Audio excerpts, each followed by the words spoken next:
Hey guys, how you doing? I wanted to reach out to you and just to kind of talk a little bit about the week, how things went. It was an exciting week. We started out moving through some adversities, some small things, but you know what? As we kept looking towards what we wanted and where we wanted to be and changing our mindset, things weren't hard to get through.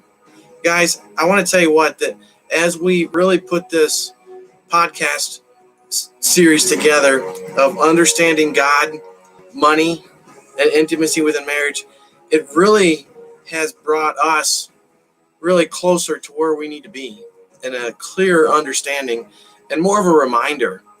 And I just wanted to reach out for a little bit this morning. Guys, I tell you what, when we talk about understanding money, I've been around folks for many years, businesses, organizations. I've been involved in church, my whole life. I've been active in many different things, many different positions and different things like that to help people. Having been a coach and a mentor for a lot of people since I was about 21. So, it's been over 24 years right now. So it's been a long time. The biggest thing that I want to talk about right now is how God looks at money. The scriptures tell us very simply that money's not a bad thing. Guys, I've sat in on many different scriptural classes, talked with a lot of different pastors and different organizations and things, and there's a really, in general, sometimes a misunderstanding that people think that money's a bad thing and that money can do these horrible things, and that if you're chasing after making a large income, that you're just a materialistic person and you're not focusing on God and all those different things. Well, guys, I got to tell you what, the love of money, if that's your only love of money itself, then that may be why you're having problems in your personal life, in your business life, in your friendships, and in your spiritual life. Now, loving what money can do, that's a different thing. I've never seen money by itself do a bad thing.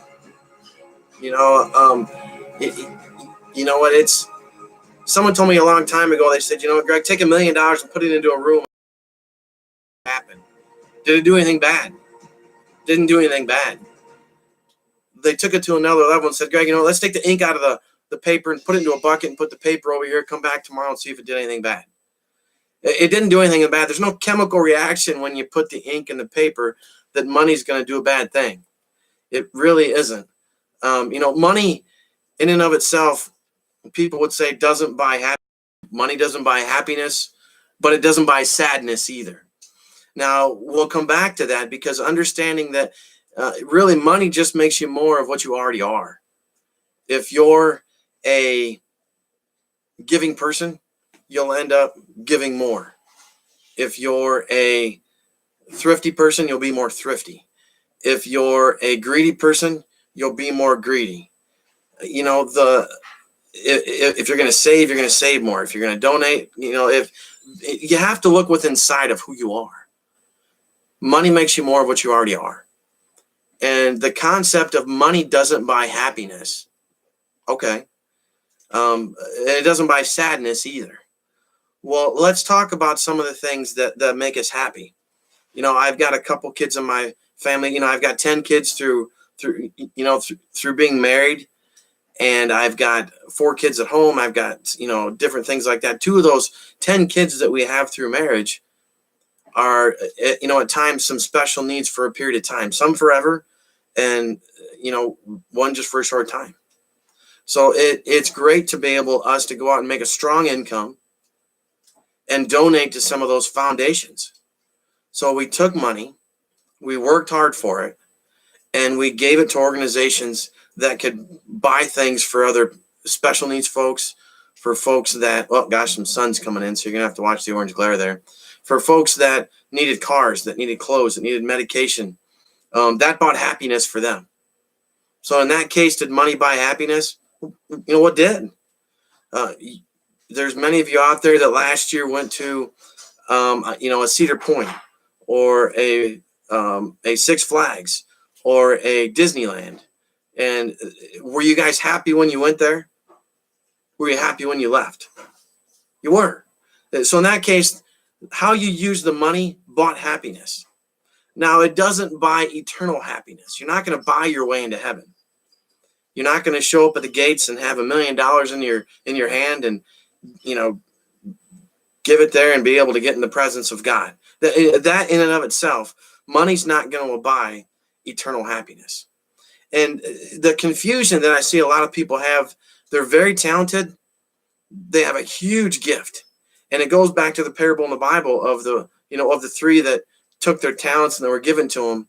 And, two of them did okay with it and did well. And one of them buried their talents and didn't, because he was afraid of losing it. So, God has each and every one of you guys blessed with talents, with a ministry, with a calling. And you know what? It's very true that, for us as a family and how we believe that paying a 10% tithe is something that we choose to believe. We read that in the Bible. We know that's some of God's plans. So we choose to, that that's true for us. We choose to believe that. And how you guys perceive that is totally up to you. But that's how we choose to believe that God tells us to pay a 10% tithe. So it's interesting how being a part of a church, that 10% tithe that we give to the church, the more income that we can go out and produce, the more of a 10% we can give to missions, to people that need groceries and to pay their bills and to fix cars and to hospital bills and different things like that. So did money buy happiness for those people? Well, it did. And it bought peace. So, again, money eternally doesn't buy happiness. But on the earth, while you're here, it doesn't buy sadness. It just depends how you're using it, guys. God definitely wants us to be happy. He doesn't want us to struggle. He doesn't want us to be poor. He doesn't want us to be worrying about how we're going to pay our house bill or how we're going to buy food or how we're going to put our kids in college or how we're going to be an entrepreneur and fund our business or how we're going to go on a vacation with our kids because we worked hard and we play hard. And, with that, being loyal, God's going to bless us with those rewards. But again, I've seen a lot of people over the years that have got themselves stuck in not wanting to go out and make a stronger income than what they are because they believe money is evil and having more money is evil. And if you make more money, you're going to become this evil person. Well, just understand that that's where we come back to this one. Money makes you more of what you already are.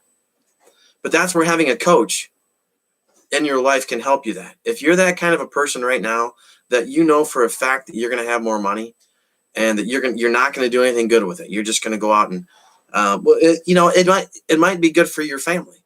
You're just going to go out and buy cars and houses and maybe do a retirement. You're not going to help anything. You're not going to pay any tithing. You're not going to donate. You're not going to do anything but other than just for yourself. And, for yourself, that's a good thing. But you're not going to reach out that. And you may become at that point more loving of the material items that you carry because now you have more.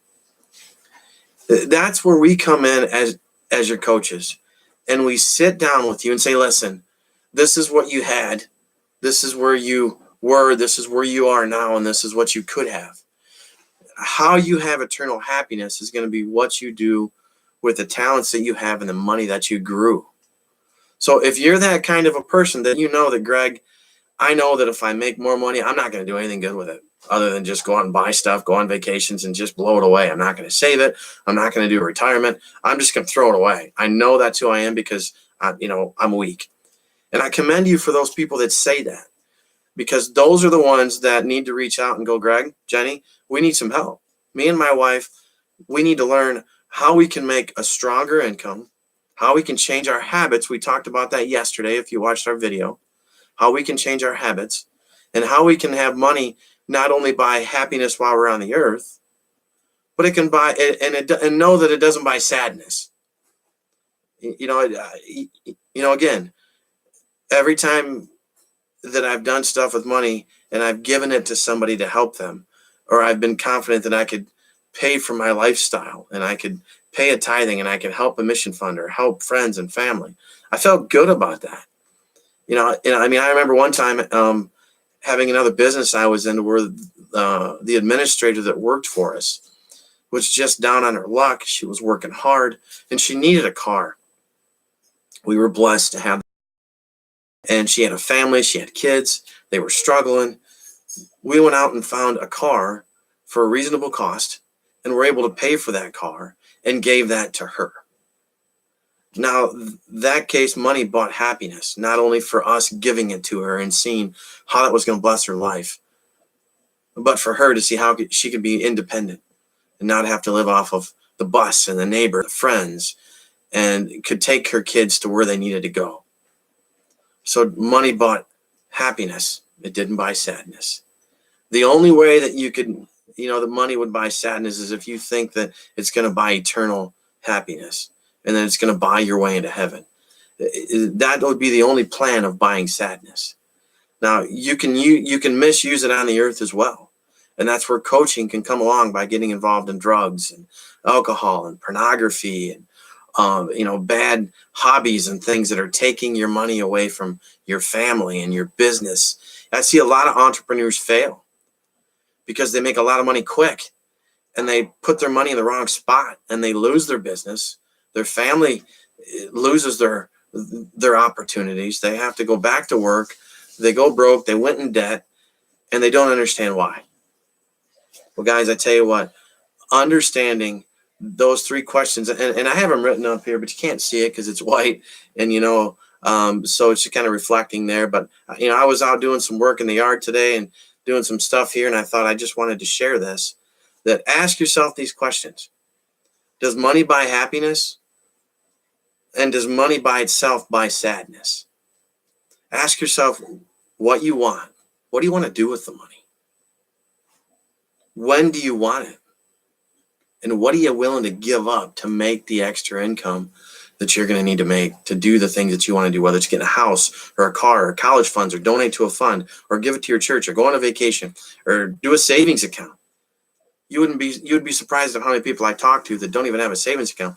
Guys, the average couple in retirement today that are 65 years old have a combination of $250,000 saved combined. That's average at 65. Do you want to be 65 years old and only have $250,000 in savings set aside, whether it's in a retirement fund or whether it's in your bank? Do you want to be that way? You probably don't. You really don't, because you're just getting started when you retire. So what are you willing to give up to get it? Some things in your life currently just won't fit. If you're going to make changes to your life to make the income that you want to make, or to change your habits, or to learn how to budget the money, some things in your life aren't going to fit.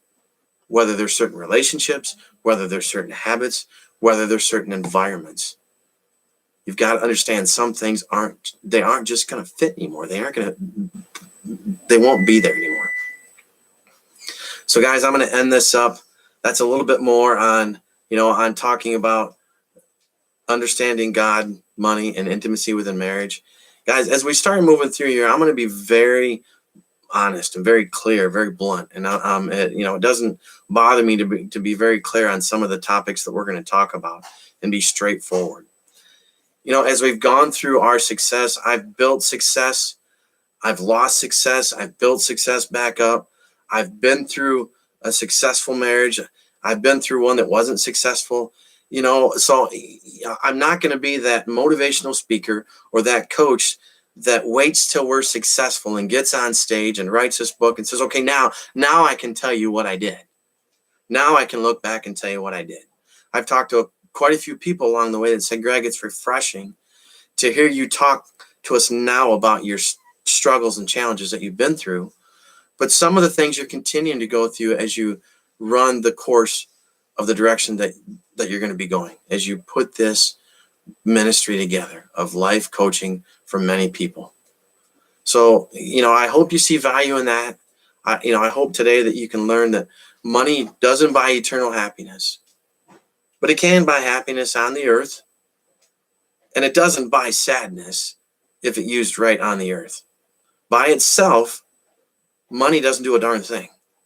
So you can't blame what money does, because by itself, it doesn't do anything. And if money didn't exist, still bad things would happen. If money went away and we went back to trading services and trading our talents, bad things would still happen. It wouldn't change a stinking thing. So we need to stop blaming the things that happen bad on money, because it's how we choose our life and our habits. We use that. All right. So, hey, it's been great talking to you guys. We'll talk to you again soon. And just remember, as we look forward through this, if I can do it, you can do it. And understand that all of us, as I look at my book, Achieving Your Goals at Breakneck Speed, the title is Achieving Your Goals.